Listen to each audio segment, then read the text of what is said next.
So most of us that fish for walleyes also enjoy eating them. So we're going to give you some fish cleaning and processing tips. And the processing tips are probably as important or more important than fish cleaning, because you guys all have your own way of doing that. We're going to give you a few things to think about, a couple little tips and tricks.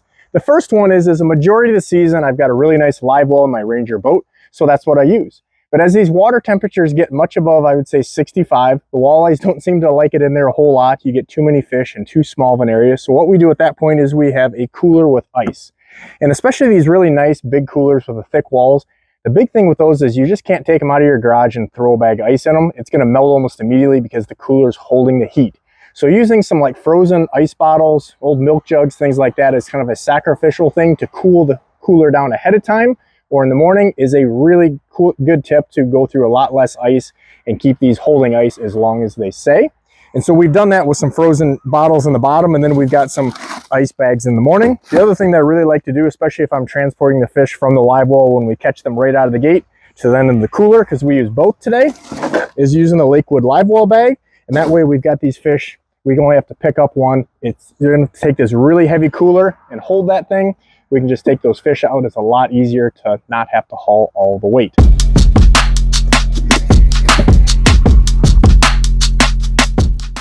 So one of the steps that a lot of guys talks about is to bleed or not to bleed. I don't bleed 99% of the times unless I'm in an area where I can have no mess. Maybe you're cleaning them in a hotel room or something. But I don't feel, and I know this is not a popular opinion, that it makes any difference in the fish, especially the way that we do with the steps we're going to show you with B-Team Bob. But if you do, what is really important is to bleed them in the cooler. If you bleed them in your live well, bad move. If you think about it, you're opening that up. And not only are those fish going to die and they're going to start to decompose in your boat, you need those on ice immediately after you cut them. But you also don't want that fish to enter the things that are in the water. There's a lot of parasites, all kinds of bad things that are in that water that causes issues, and you don't want that in your meat, let alone when it starts to get warm and it's decaying almost immediately. So if you're going to bleed them, cut them in the cooler. Causes a little bit of a mess, but it's going to be a much better finished product. So actually where you're cleaning the fish is just as important. And yesterday it was pouring down rain. Today it is hot as all get up. Regardless, the quick set by Clam, traditionally you think of this as a ice shack.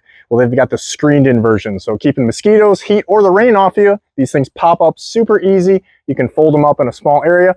That's one of the things we like to do before we even start cleaning the fish.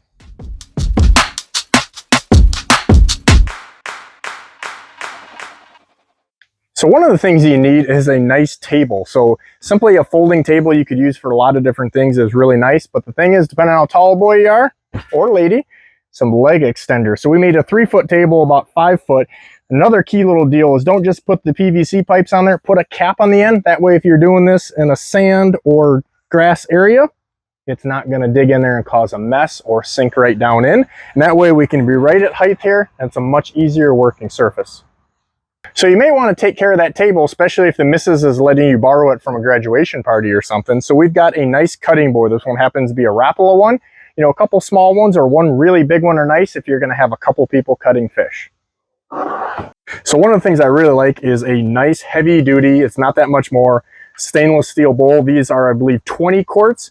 We like to put some ice in one because Bob does not like his fish in water. You can ask him why later. But so a colander there on top, or just not water, but once we actually get these fillets going, we'll show you in a bit, and having these ready. And then we have an extra one here because you never know what kind of overflow or things are going to need to be set in a clean area. So at the bottom of the table, we've got our rinse bucket for just what you'd think, rinsing a fish. So this is a bucket. B-Team Bob does not like cross-contamination. So this is a bucket that hasn't been used for anything else. We got a nice rope handle on this thing, a Minn Kota bucket, clean water, bucket very clean. And then we've got these frozen ice bottles so we can keep that water a little cooler too. Little things, big results. So B-Team Bob here is going to show you how he likes to clean fish. There's a lot of different ways. He's very jumpy on the trigger. The Rapala knife has a short trigger just like him. So he's going to go in just behind the gills there on an angle back towards the head and come across, and using the dorsal and the rear fin is kind of a gauge to get that top piece of meat off.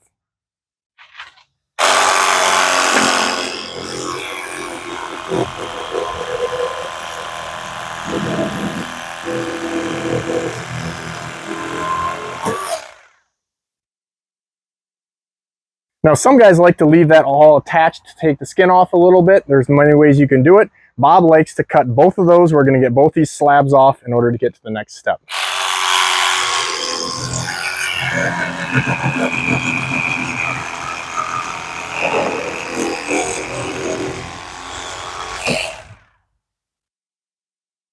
So another little tip for you, we've got 3mm heavy duty bags. Bob's got kind of a little junky, but easy to carry around trash can. Did you like that, Bob?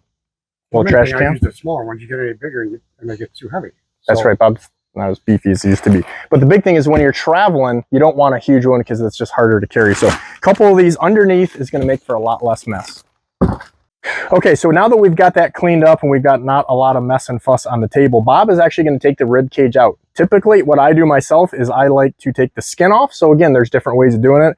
Bob likes this way. So he's going to take the rib cage out with the skin still on by putting the blade. Now, some guys use, like Travis and some of my other buddies, they'll use a regular knife for this and not an electric. Bob likes to use electric all the way, and he's just going to take that on an angle and get rid of the rib cage.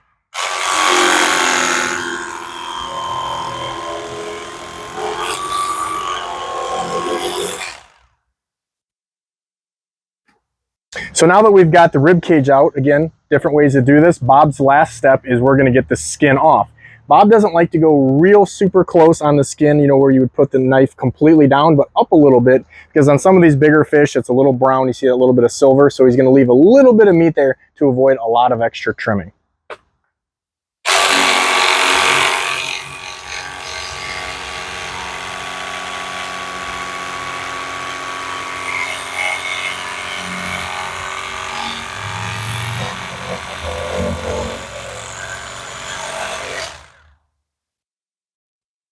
So the next step, now that Bob has a clean fillet, no bones, nothing, we're going to put this in that chilled water as our rinse bucket.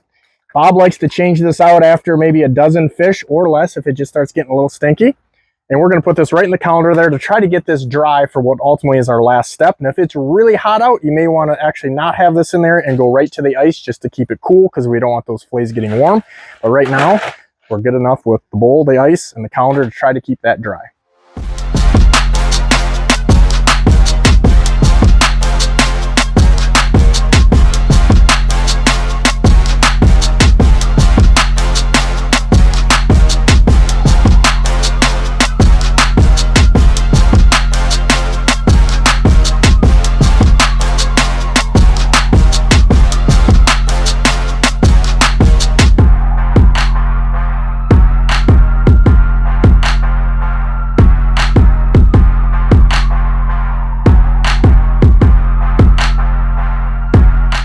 So now that we've got this cool, cleaned fillet here and we're getting ready to start packaging, Bob actually is going to trim this up. And a lot of those walleyes, especially anything that's really over, I'd say 16 inches or so, we like to take the zipper out, as we call it. Bob's going to show you what we're going to do with that. But the big thing is, depending on where you live, and just about everywhere, the DNR or whomever wants to see that fillet as whole so they can count them. So we're going to actually keep that together, but get the zipper out. And Bob's going to show us how we're going to do that with notching this right now. So notice how he's starting a couple inches back from the end of the fillet, and he's just kind of taking that little zipper on the end. That's where all the junk in that fish is. Pull it out just like a zipper. But by not doing that first inch or so, we've got that fillet together so it can be counted and put back together there in the packaging. So there's a lot of ways, you guys that have the vacuum sealers, you know, you've got the bags and putting water in like a freezer bag. Bob likes the food service film roll, and he's got a giant roll of this. Expert tip, he's got a bungee cord that just fits perfect, so somebody doesn't have to hold this. You can do this with one less person. It's going to stay right on the table here, and we're going to pull this film out and show you how we wrap them up.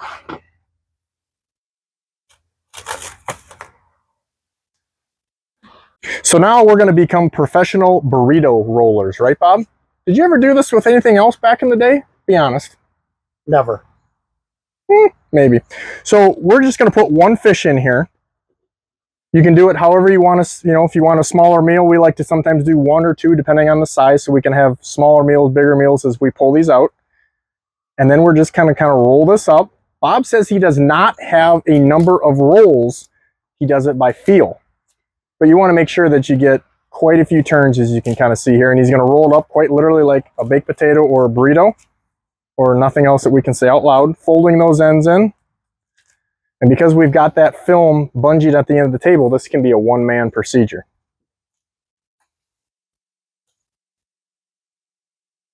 Bob, did you ever think you could work at Chipotle? No. Hopefully all my working days are behind me, other than, For a slave driver captain? yeah, I was trying to find the right word. But that's probably as clean as it's going to get. It's kind of aggressive, but okay. I don't know. You could probably count them. I would wonder how close they end up being. You know, if I did. I can't. My mind is blown that you don't know that this is 27.5 rolls. I'll be honest with you. Oh, you just gotta hit the. You know. It's feel. So you want to make sure it's just so people at home here, it's thick enough that we're not going to get freezer burn. Yeah, because I mean, the whole goal is that there's no air, there's no water in there, there's no gaps. The thing that you have to do is make sure that you fold these ends in, trying to keep you don't want any way that there's air is going to get in there. So the other big tip to give you and why he's doing this with the calendar and trying to you want those fillets as dry as possible, the least amount of water, and that's why there's kind of that process, because if it's really hot out, you want them in ice, but there's that little step in between where we're going to get them out and try to get them as dry as possible so we can just keep them longer, just like you do if you were using vacuum sealing. So the next step is required in many places, but even if it doesn't have to be, it's convenience. And so we're going to make some little tags basically here. We're going to put the exact date on them, so for law enforcement, but also for your own purposes once it's in the freezer. How many fish, what the date is of that, and what the heck it is. And we're going to put that in there as long as you're upside down like that.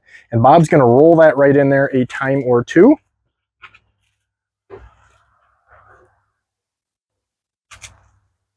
We're ready to be cut.